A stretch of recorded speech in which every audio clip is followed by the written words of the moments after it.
This episode of NOLA Film Scene is brought to you by the Law Office of Jana McCaffery.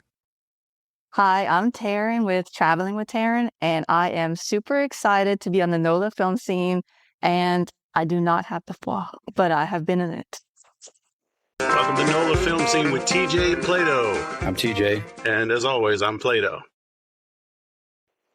That still sounded funny, but you know what I mean. Excellent. Excellent. Terin, welcome. Good to see you again. We met at Cajun Con. You were there Yes. walking around doing your thing, and we got to chat a little bit. Tell us a little bit more about you. Well, I do a travel food blog. That's my main thing. I travel around. I used to travel a lot around the country, but lately I've just been focusing on Louisiana. We have so much culture, so much stuff here that I want to show people, because a lot of people don't have any idea what really Louisiana is like, So I've been trying to really focus on that and showing them our food. I mean, we have some of the best food in the country, right here, especially in my little area. Now I'm going to say it might be it might cause a little stir, but the 337. I mean, we have some really good food.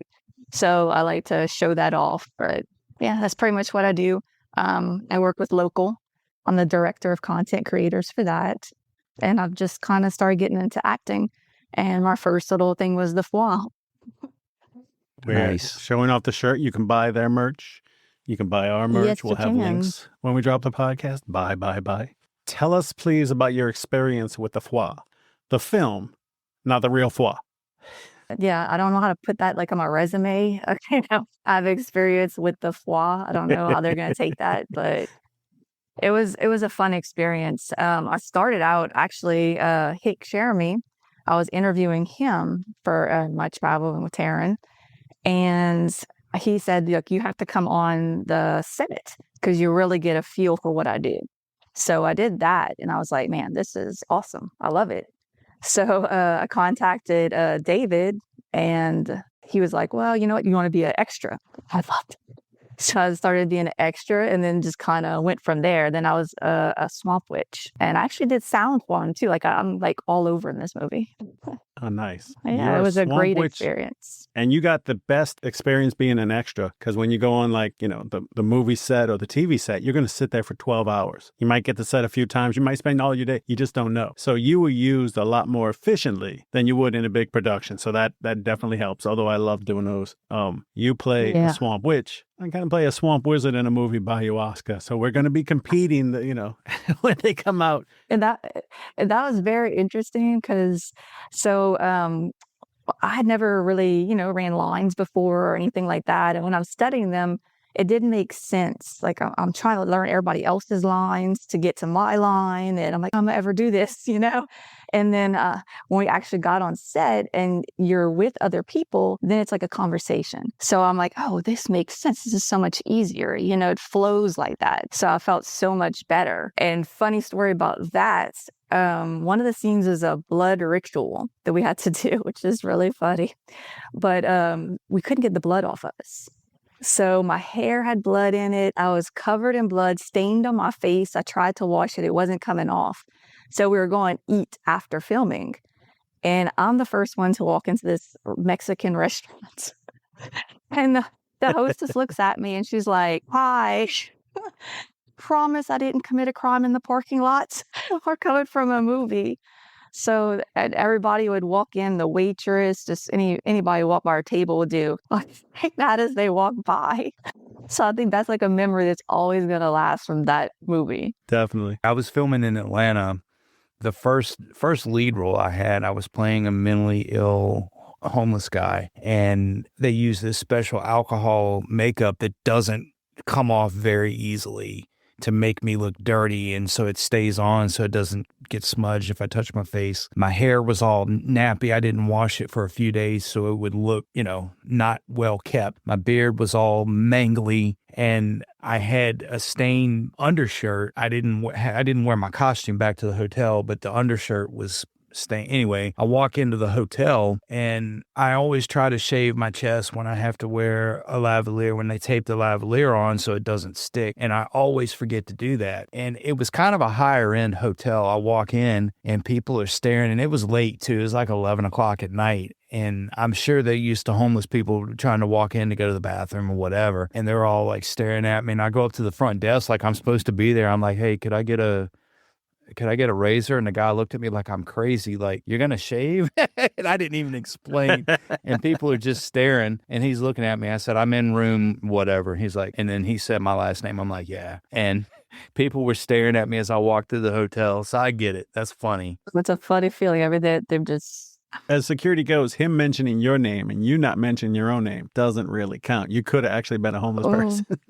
That's true. Yeah, that's true. Especially my real name is I use a stage name. My real last name is Smith, and it's very, very common. But I mean, when I said the name and the room number, it's pretty easy to verify. I'm checking in as Mr. Smith, and I need a razor. Smith is not a name people use to do bad things under. So my dad was Thomas Smith, and in the 70s when he was traveling for work, back then, some states' driver's licenses didn't have a picture on it. And he would go to check into these hotels, and he would say his name, and they'd be like, sure, that's your name. Yeah. Right, buddy, okay. Mr. Smith will be here in an hour and only stay for an hour. We know.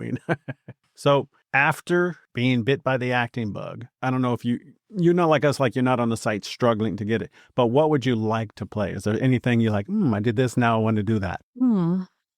I don't know. I mean, I got to show my range. I had a tip for her about the running line things, but give him the answer on that, and then I'll circle back and give you that tip. I don't know. When I was talking to Hick about it, he's like, I could see you like maybe as like a soccer mom. Or like playing something in a a timepiece. I don't know. I mean, I got the anxiety-ridden soccer mom down. I think I could do that. Typecasting. When I was going through with one of my teachers, she was looking for types, and you're not limited to types at all. It's just kind of putting your best foot forward. So I come across as the warm dad, the one people go to, with my age and my look.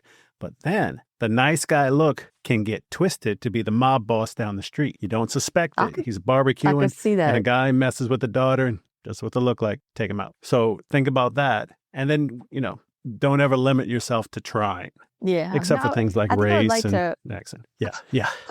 I think I would like to play like a mom going through something with her child. Like a serious role like that. Like Eye for an Eye, Sally Field is one of my best performances. That was amazing. I mean, it's just gut-wrenching, something like that would be really cool. That would be. And TJ, you had advice for the young lady? Yeah, so when you were talking about running the lines and the opposing lines, it can get overwhelming when you're reading through, especially a very dialogue-heavy script. So what I do when I'm learning my lines, I don't read the other person's lines at all.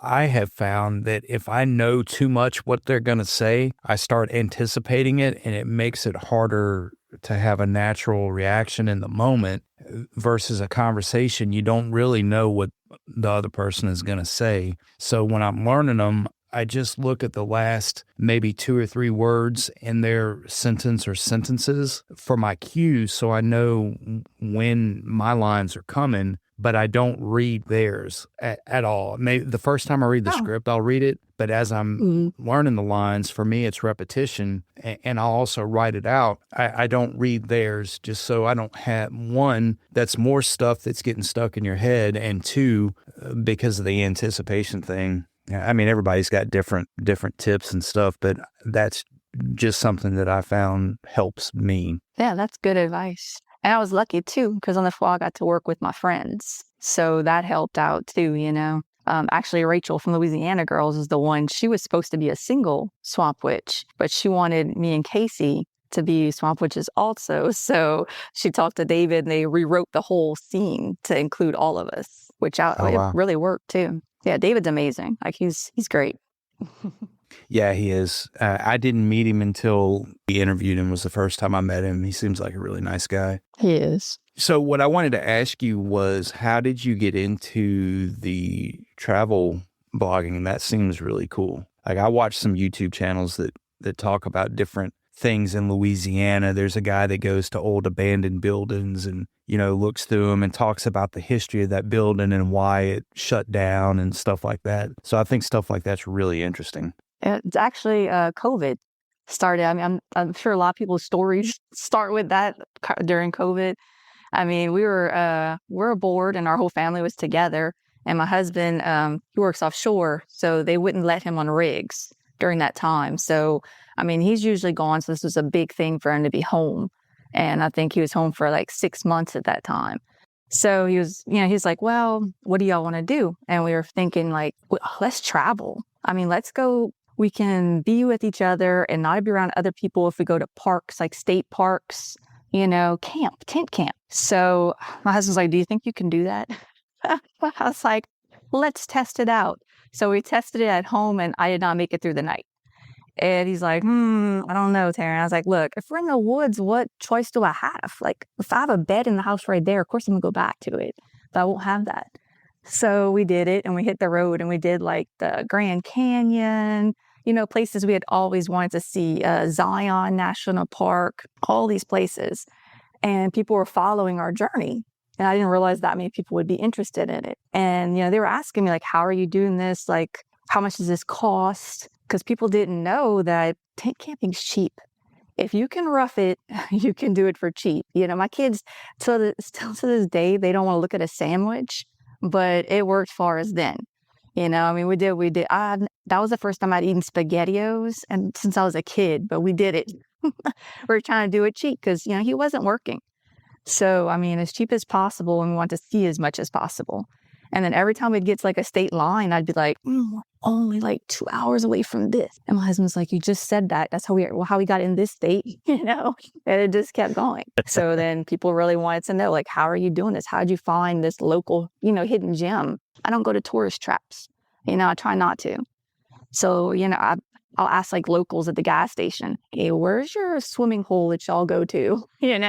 Stuff like that. And then people were interested in, like, how did you find this place? So it all just kind of launched from there. And then food, I'd go eat somewhere and they had never heard of this restaurant. I feel like people are kind of stuck on doing the same thing. Like they're like, this works, so this is just what I'm going to do. And they're scared to venture out. So it's like, I kind of do that for them. And then they kind of go from there. So yeah, that's how it all started. Cool. In your travels, because you wanted to focus on South and Southeast Louisiana, how far of the state have you gone through, and how much of the country have you gone through, if any? Well, I've traveled to 30 states so far, and that's including Alaska and Hawaii. So those are like big on my list. I was really happy when I got to do those. Really hard to drive. And I understand. Yes, exactly. I put a raft actually in my backpack in case the plane would go down. Because Hawaii, you travel, like when you're flying over water forever. So it's like I have my raft in my backpack just in case. But we did it. So that at the state, I've pretty much been almost everywhere. I go to a lot of different places and just try to focus on unique things around the area. Show them the food, Cajun food. People don't have any idea how to make a gumbo. We don't put no tomatoes in it. I mean, that's another controversial thing. But that's a sin. We talked about that at Cajun Con. That's right. Although no tomatoes, but like Cajun cooking with Hoss. No tomatoes. He doesn't like okra. I like okra in mine as long as you cook off. It's kind of slimy. I don't like okra. But that's to cook it right. The only place. Yeah, exactly. So that's the one I'll disagree with him on. But you put the Old Bay anywhere near anything of mine, and we're gonna fight. No, and for me too, like, okay, so like I used to not eat anything actually, and when I had met my husband, he's like, "This we cannot do this." So for his birthday every year, he would pick a place that I would never go and stuff I would never eat. And he'd say, this is what we're doing. Now I realized, man, there's so much good food out there that I didn't want to try. So that, I started doing that. So now when I go to a restaurant, I ask them, like, what would you recommend? What do you think I should try instead of sticking to just what I would want off their menu? Because when I look at something, it's like everybody else, you kind of stick with what you know. Right. So I've tried a lot of food that way also. All right. I got a question for each of you. I'm going to ask Brian first. And then I'm going to ask you, and then I'll tell you what mine is. Brian, what is the wildest thing you've ever eaten? like you would never, like the craziest thing that you've had? Because I grew up on things like escargot, you would think it might be something like that. So I like escargot when it's cooked right. I do too. Yeah, escargot and goat cheese pizza is incredible. Love goat cheese. I'm going to say what I don't like, and then my craziest isn't like the weirdest food. Well, that's what I'm asking. What's the weirdest food you've had? That's hard to say because there are things like I don't like raw shrimp and octopus. It's too rubbery. I would never eat raw shrimp. When I lived in San Antonio, they fed me menudo, which is a soup which has intestines in it, and that's rubbery. So, but the first thing that came to mind, I don't think it's weird, but it might be, is shark steak. Shark. Yeah, and that was great. Yeah, I like shark. So not weird, but shark, different. Yeah. What about you, Terin? Probably bugs. Like we were somewheres and they had, like the chocolate covered bugs. There's some grasshoppers, ants, maybe. Stuff like that. Because that's also like when I'm going to wherever I'm at, if they have something weird on the menu, like, or just as I think it was at the Science Museum is where I ate the bugs. Right. Yeah. I've had chocolate covered grasshoppers. For me, snake. I've had snake and I've had emu. Oh, wow. And I actually killed the emu myself. We had my mom had a neighbor over in Mississippi. They had an emu farm and they sold emu eggs. And they were selling them for like $400 or $500 a piece. But then I guess the economy hit and the business was struggling. It was costing them more than it was making. So they decided to get rid of them. And they gave a couple of them to my brother, but we had to harvest them ourselves. So I harvested an emu. We had a freezer full of, we ground it like sausage and made burgers, and it's actually pretty good. A little bit different texture than you would think for like chicken or other birds. Yeah. But it was good. Well, I'm going to hit you with a Louisiana food question. We'll start with TJ. How do you like your alligator? Fried, I think. Fried, yeah. Terin? Sauce piquant. It's so good in the sauce piquant. It really is. I like mine as is grilled, just the meat. Fried's good too. Yeah, grilled is good. Yeah. So I just want it there and I want it snappy. I said it. Okay. Yeah, we get it. We get it pretty regular. Have you ever had alligator gar? I have not. Yes, I have. Like we used to go jugging. You put jug lines out and you catch it and you use like a melon baller to ball them. It's pretty good. Yeah, make the balls and fry them. We actually live kind of like on a small lake pond, or I don't know what you want to call it, but during COVID, we'd go in the boat every night and we'd go jugging and night fishing, and we'd catch stuff like that, and then we'd cook it. I don't know. Like one of my big things I've always wanted to do is Naked and Afraid. So like alligator, snake, and stuff like that. Like I want to kill a snake and then cook it over the fire and stuff like that. Yeah, that's what we did. I think that sounds so cool. What about frog legs, Brian? Sorry, I didn't mean to cut you off. I was thinking, I've had frog legs twice. Once at Emerald's with turtle soup, which was really good. But the first time I had it was from Ralph and Kaku's. Okay. So it was a bigger frog. And as I bit into its thigh, all I could picture was Kermit, and I couldn't finish. I was saying. I love frog legs. I used to love going frogging. I love frog legs. Middendorf's kind of close to me over here. They make probably the best frog legs I've had at a restaurant in the area. They have just incredible seafood. But yeah, we used to go frogging, fishing, jugging. Used to do all of that. I kind of have a cool story about frog legs because the first time I tried it, Jason and Josh were there. The British boys. Yes, it's the first time they tried it too. We're at the Rain Frog Festival. So both of them were looking at me and they were like trying to hold it in. Josh was, he could not do it. Actually, he looked horrible. His poor little face. But yeah, so that I'll always remember that. And I held a big frog right before that. So I was like I'm like, oh, this is cousin. Like, this is horrible, It's hard to do. Jason, Josh, they are back from Britain. They're in America as we record. They're up in Minnesota. And they're real cold. One hurt his back. He pulled the ligament, and the other got sick. Saw that. And they're still trudging on, and we wish them luck. We're going to name drop them there. Maybe we could cross-promote one day. But also, when they went home, somebody sent them Tony Satchery. So the flavor explosion of United States, and especially Louisiana, versus their food, which I believe you could say is bland, it blew their minds, and they were never the same again. So best wishes, Josh and Jace. We'll be right back. Have you been injured? New Orleans-based actor Jana McCaffery has been practicing law in Louisiana since 1999, specializing in personal injury since 2008. She takes helping others very seriously, so if you've been injured, Jana is offering a free consultation and a reduced fee to fellow members of the Louisiana film industry. She will handle your case from start to finish. She can be reached at janamccaffery@gmail.com or 504-837-1234. Make sure you tell Her NOLA Film Scene sent you. Yes, they had actually shared my post about them when I had a Sweet. video. I had a video of Jace and Josh trying the frog legs and everything, and they had talked to me for a little while. So they actually shared my posts, and I got tons of followers from that. It was crazy. It was definitely an experience for sure. So when I was in undergrad, I took a college trip to Quebec. So Quebec is the only French-speaking province in Canada. So French cuisine was everywhere. And that was the first time I tried escargot. So you could get escargot and goat cheese pizzas. And Oh, that sounds good.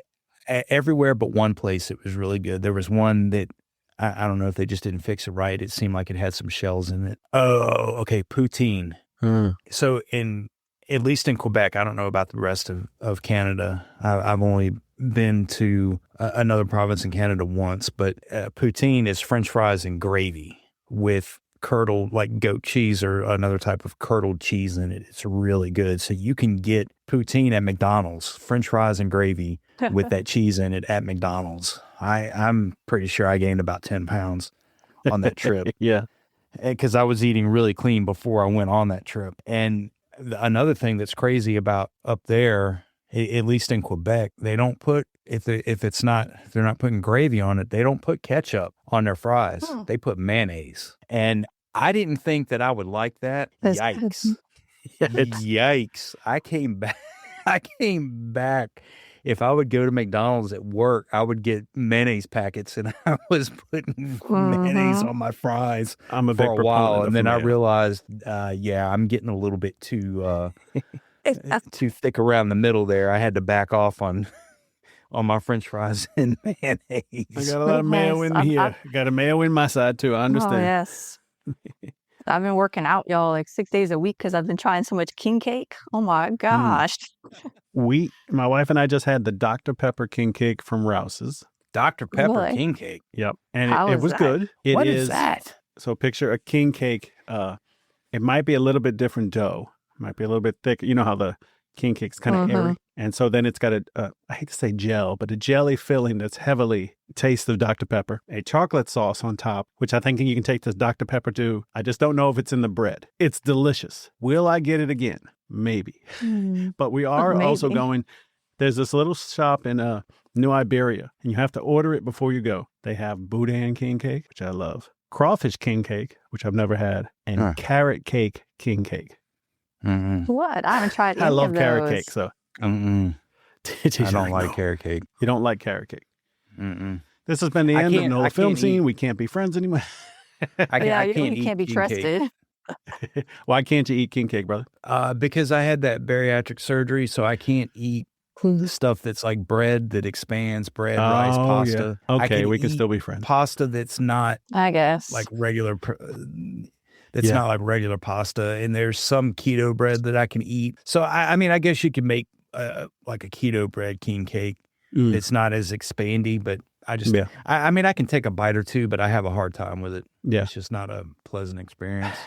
I don't dislike it. Yeah. I mean, it's You'll have to be like a model and taste it like a wine Spit it connoisseur. out. so in Picayune, where I lived at high school, they have a bakery there, and they claim to be the ones that started the filling, the pie filling in king cakes. I don't like that. I don't like the blueberry and strawberry pie filling and stuff in a king cake. I never really cared for that. Yeah. You're a purist with your king cake. You like the original. Yeah. When you can have it. I mean, it seems like Dr. Pepper king cake would be pretty good. I don't know about crawfish king cake, but Have you had boudin man. king cake? no, I've never had any kind of savory type king cake.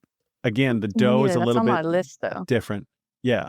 And it's not technically a king cake. It's shaped like a king cake. It's pie with meat filling, and if you like boudin, and then they put a pepper jelly sauce on top. Oh, that pepper I like jelly. pepper jelly. Oh man. Yeah, I know. Yes. We might need to change the topic, folks. Yeah, I'm getting hungry now. Where, as traveling with Terin, haven't you gone that is on your bucket list? Where do you really want to go that you haven't? Well, in the United States, I'd like to go to Michigan. I haven't been to Michigan. I want to go to the Great Lakes. I haven't been anywhere right there. But out of the United States, probably like Italy. I mean, it looks Nice. just gorgeous, and then again, food over there. Yeah, that's a big thing for them. So It comes back to food. That would be awesome. yes, it always does. When would you like to go to Michigan? Now in the winter or during the summer? Or Summer, definitely Okay. summer. I've been looking at it actually for my daughter's senior trip. You had these hopes and dreams, but I wanted I had planned a 14-day road trip, and I was going to go all the way up to the East Coast, and then we'd go to Niagara Falls, come back down, and talk about all kinds of stuff, Michigan. And she's like, Mom, we just travel too much. So for my senior trip, I want to go to Disney World and just stay at a resort. And I'm like, that's my worst nightmare. But okay, say so. I'm like, do you want to see this itinerary? It's like amazing. And she's like, no, I don't want to. I just want to go straight there, chill at the resort and relax. So I did this for her. I went to Disney on 4th of July. Yes, 4th of July. All for her. I love her. And then the fireworks were amazing. Not just give them credit on that. And then we stayed at the resort and just kind of did stuff around there. And I just added my own little flair towards the end. Yeah. I had to go to the springs in Florida, and we went see manatees and stuff. Had to do something, that was just kind of off the beaten path. As a proponent of Disney and Disney World and Disney cruises, I fully approve of the trip. And the minute you said it, I thought it was coming in the future. I was like, I can help you plan. And while you were talking about Disney Canada, cruise, TJ. love it. Oh, yeah. I've been on 2. Maybe we'll go on the 3rd. I never thought I'd be a cruise person. Awesome. But that's like top of the line. Disney does it right with the cruises. Yeah, that's what I heard. If you want more parties, you might want to go to Carnival or something. But the loyalty program, as you build, you get more perks. So if I'm going to do it again, I'm staying with Disney, and you can't talk me out of it. Unless I hit it rich and I'm a millionaire, can go every week or something. But, if we've got to invest, I'm going Disney, especially if they hire me to do a voice on a cartoon. I'd live on a cruise ship if I could. I love being too. at sea. Oh, yeah. I love it too. And I love not having to do anything. There's no sleep like sleep at sea. Oof. You know it's what the best. thrills me the most is the 24-hour ice station, the drink station. You go get your ice. You know what I mean? Yes. Pizza. I guess it's just simple. God. It's there. You don't have to think about it. You can, you don't have to get soft drinks and stuff, but it's just convenient. You know what I mean? Oh, yeah. And like you said, you got to everything's diet done before for you go too. Yeah. Yes. Well, I you don't gotta drink lose 10 like pounds Coke. I before you drink go. Diet Coke. That's what I do too. Life's about balance. Yep, exactly. That's a pretty good travel tip. Balance on a ship. Yeah. That's awesome. What's next for you acting wise? Well, actually, I just sent in, I don't know if you want to call it resume. So it's Goodbye Girl. And it's filming in New Orleans, Mandeville area. And they were looking for extras, waitresses, stuff like that. Hey, I waitressed in my 20s. I'm sure just figure it out. Right. And I know that one was posted on social media. You can go on mycastingfile.com and it's for free, or you can pay like a $20 a year fee. And that's how you can get background rules. You know I actually filled that out more options. like 2 days ago. So hopefully course, you'll see me. I said, I'll even play a tree if I have to. Excellent. We like that attitude because we need a tree in our next role. Exactly. I'd be the best tree around. Fantastic. Terin, could you share your socials with people so they can follow you? Sure. It's Traveling with Terin across all platforms.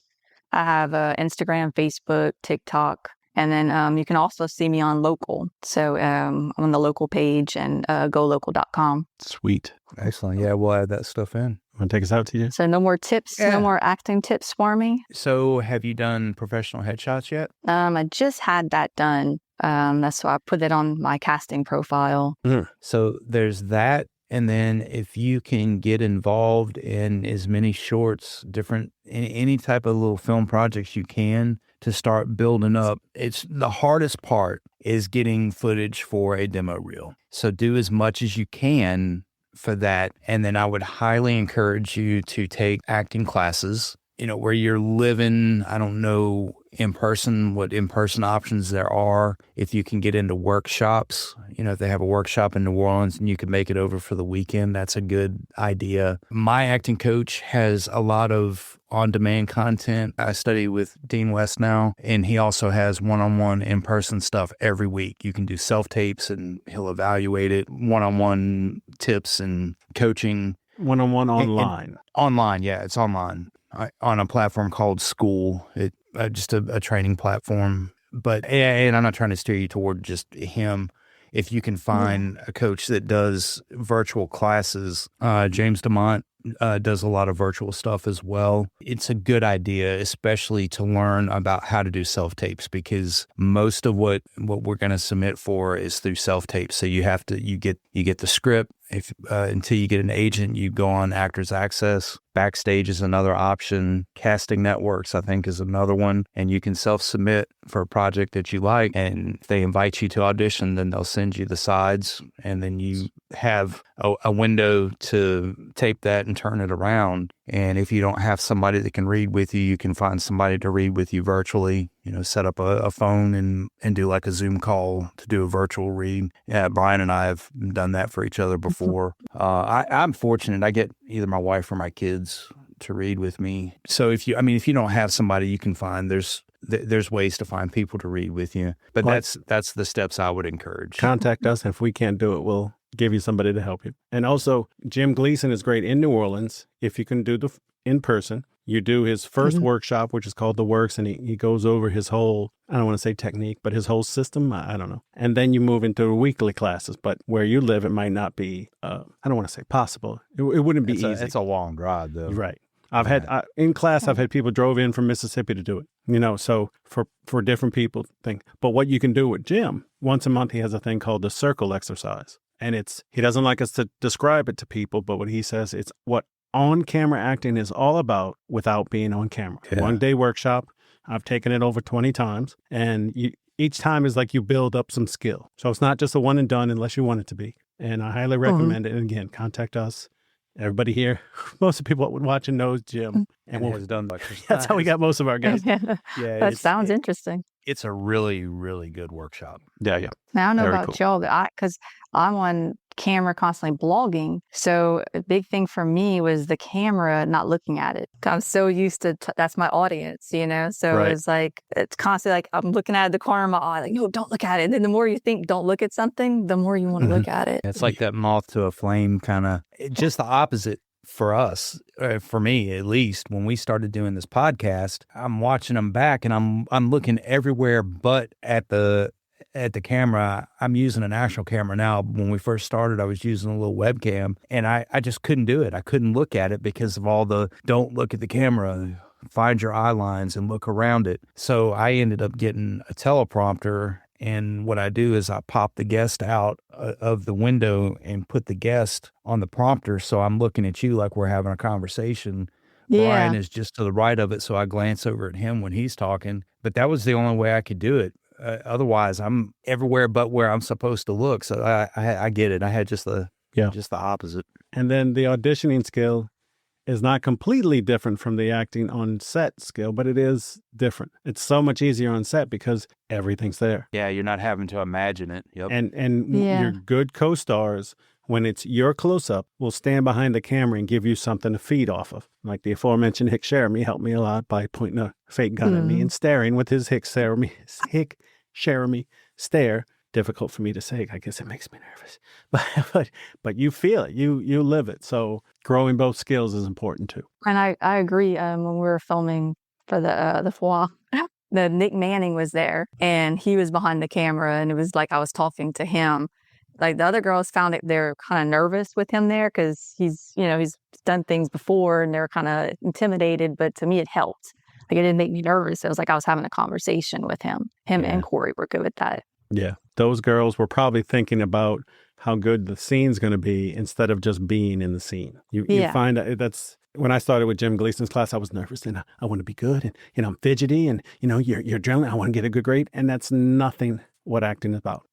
And once I could put that out of my head and just chill, and it took me a long time, had to kind of beat it out of my head, I advanced. I call it like steps, and you can see at different points in your career and your growth. Oh, when I first did Wheel of Heaven, I felt like an actor instead of a student, and so that changed something inside of me when I started to relax, when I learned improv, when, yada, yada, yada, I got an agent, my resume is good. I got, everything you start feeling more like an actor helps you relax and get into it, Yeah. Yeah, I think my interviews, like doing interviews, have helped with that, like improving, because I've have to just kind of go with it, I've already interviewed the wrong person. I thought they were someone else. But I found out they weren't who I thought they were. I had to just go with it and come up with questions. And I guess that kind of helps. I kind of get in a zone. It's like even on the fly, I kind of forgot that they were there. I was just kind of doing my own little thing in my own little world. Yep. That's good when you can do that, because that's a lot of what it is. Imagining it, seeing it before you say it. That's good that you have that instinct. That helps a lot. Terin, great seeing you again. Had a good time meeting you at Cajun Con. Thank you for coming on and sharing a little bit of your world with us. Well, thank y'all for having me. I was excited, and I'm glad I met y'all. Had a good time at Cajun Con too, and on the show. Excellent. It was good seeing you, hon. And none of us had the flaw, so that's even better. That's right. Speak for yourself. And with that, see you, folks. Good night, folks.